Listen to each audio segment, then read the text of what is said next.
La historia de los países nórdicos no nos resulta muy familiar a la mayoría. Para remediarlo, vamos a acercarnos hoy a la Dinamarca del siglo XVI, cuando ejercía como potencia dominante en la zona del Báltico. En este viaje al norte de Europa contamos con la guía de María Dolores Ramos Medina, que es profesora de Historia Moderna en la UNED.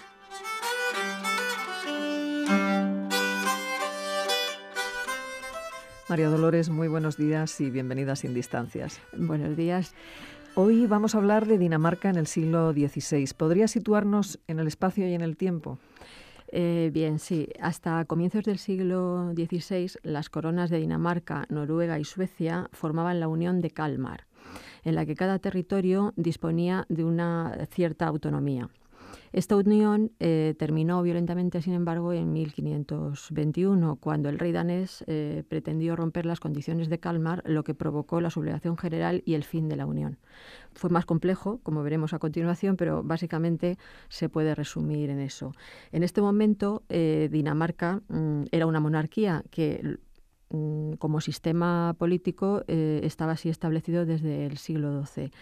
Pero a finales de la Edad Media había entrado a formar parte, junto a otros territorios escandinavos, de la influencia hanseática.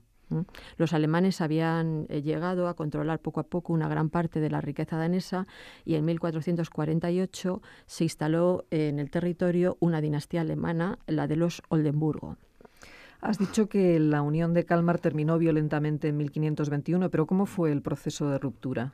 Bien, lo primero que hay que decir es que la Unión de Kalmar, o de las tres coronas, como también se conoce, Noruega, Suecia y Dinamarca, llamada así por la ciudad de Kalmar, no mermaba la autoridad de cada territorio, en realidad, pero esa unión, que era una cierta asociación, no se llevaba muy bien, sobre todo por las potencias de Dinamarca y de Suecia.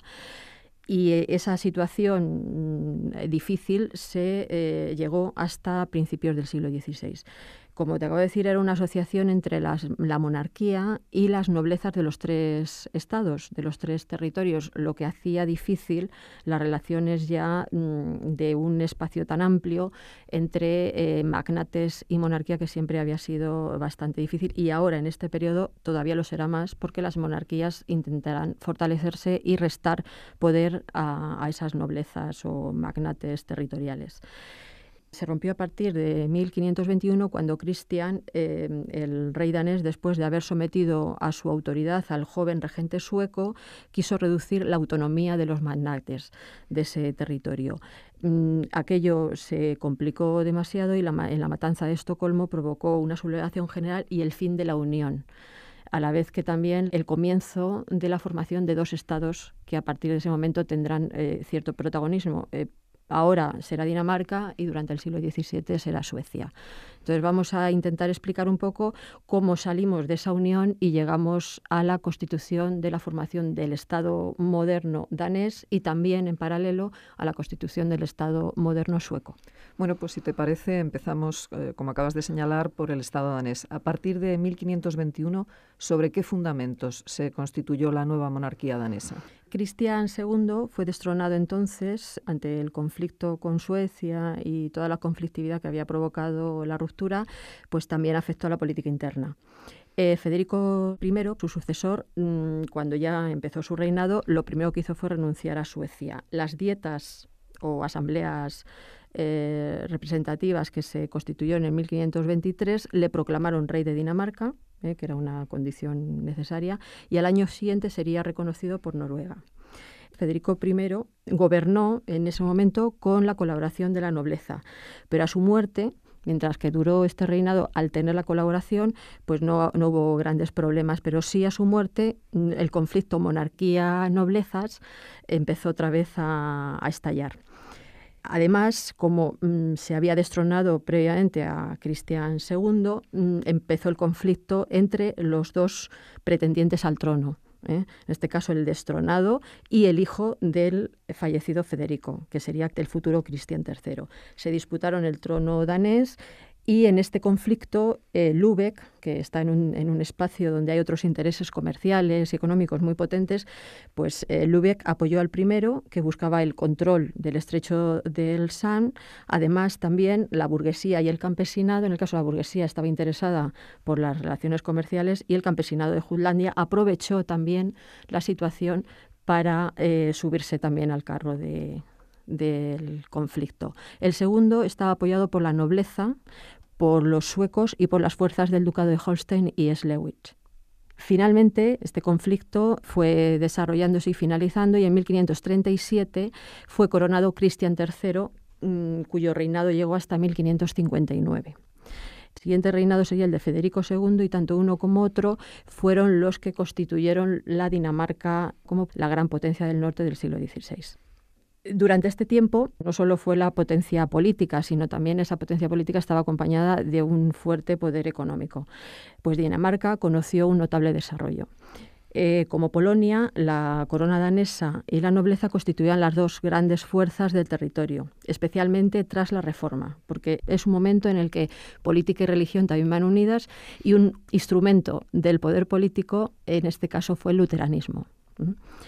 El triunfo del luteranismo permitió el reparto de las tierras de la Iglesia en torno al tercio del total entre el rey y los nobles, lo que fortaleció la unión y la asociación entre ambas fuerzas, que era importante para que la política interna del Estado se desarrollara con normalidad y sin conflictos, sin disturbios como había sucedido previamente, y eso permitía también el desarrollo de la economía, de todo el espacio que controlaba Dinamarca en este periodo.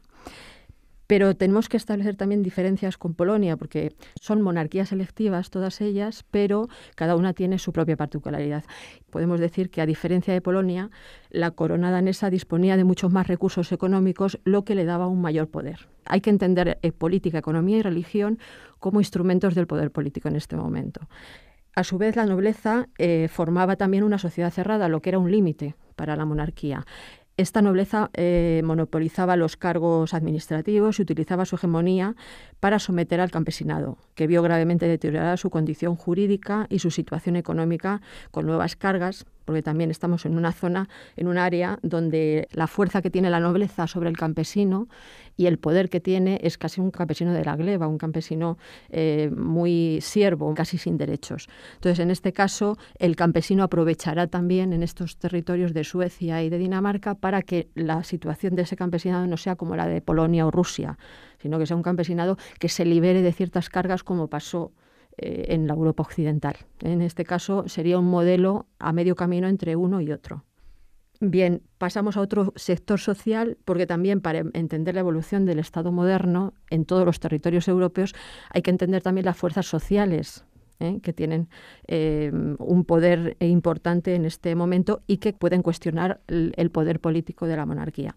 La pequeña nobleza vivía al amparo, que no dudaba en apoyar y defender la nueva situación que se estaba planteando. Entonces, en este caso, la pequeña nobleza jugará una baza a favor del poder de estas monarquías que se están constituyendo en este momento, mientras que los burgueses permanecerán al margen hasta mediados del siglo XVII.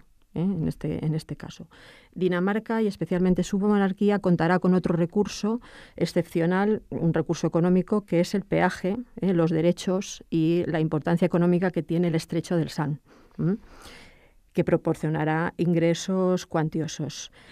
Todo ello permite a la monarquía disponer de un potencial excepcional que utilizará en crear una administración central y un funcionariado o burocracia a favor del poder monárquico. Será un medio para formalizar su poder en todo el territorio.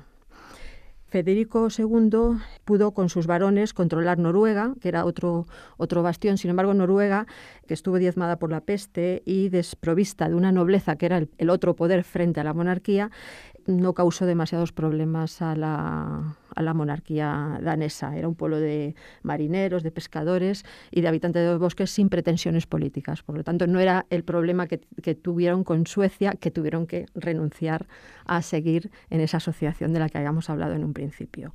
En 1593, cuando Cristian IV empieza su reinado, Dinamarca se ha convertido ya en la primera potencia del norte. El auge del comercio por el Báltico permitió que este peaje del que hemos hablado proporcionara los 2/3 de los ingresos del Estado y dio al monarca un importante potencial económico para poder desarrollar una fuerte política interna, ¿no? sin tener demasiados problemas, y convertirse también en una potencia hegemónica en su área.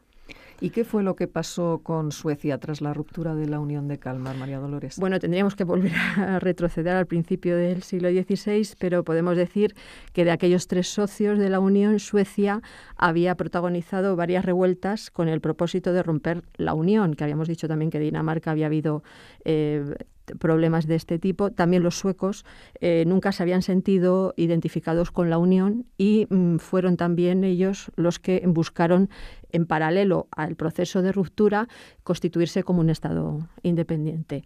La torpe política de Cristian II, del rey danés, favoreció sus propósitos, los propósitos suecos, rompiendo con el statu quo que había supuesto la Unión de Kalmar. A partir de ese momento se sucede una etapa de inestabilidad entre los dos territorios que Suecia aprovechará en afianzar su poder político como Estado independiente. Esto empieza a suceder también entre 1523 y 1527, cuando en la dieta sueca, en la reunión de esta asamblea representativa, se reúnen los estados y reconocen a Gustavo Vasa como rey de Suecia. Gustavo Vasa creó una administración central mientras hacía sentir la presencia real en las provincias a través de los representantes de la burocracia, que estaba constituida principalmente por la burguesía. Entre los mayores logros de esta monarquía sueca fue la consecución de la condición hereditaria de su dinastía en la dieta que se celebró en 1544. El apoyo del monarca sueco a Cristian III, el monarca danés, contra los hanseáticos, le permitió liquidar en 1536 los privilegios comerciales que había concedido a Lübeck unos años antes. Paralelamente, impulsó Gustavo Vasa la reforma protestante, que permitió quedarse con las tierras de la Iglesia, aproximadamente el 20% del total, y con ellas gozar de unos recursos que le garantizaban un poder real fuerte. Quizás la sociedad sueca era más parecida a la occidental que la danesa, de la que hemos hablado antes, y sobre todo, esto está clarísimo, que la polaca. La importancia de la nobleza era, como en el resto de Europa, incuestionable, pero la burguesía desempeñaba su papel y los campesinos se habían mostrado también agresivos en la defensa de sus derechos. En este contexto, durante todo el siglo XVI, Suecia experimentó un notable crecimiento económico y tuvo una presencia cada vez mayor en el comercio exterior, con la exportación de hierro, cobre, mantequilla y pieles.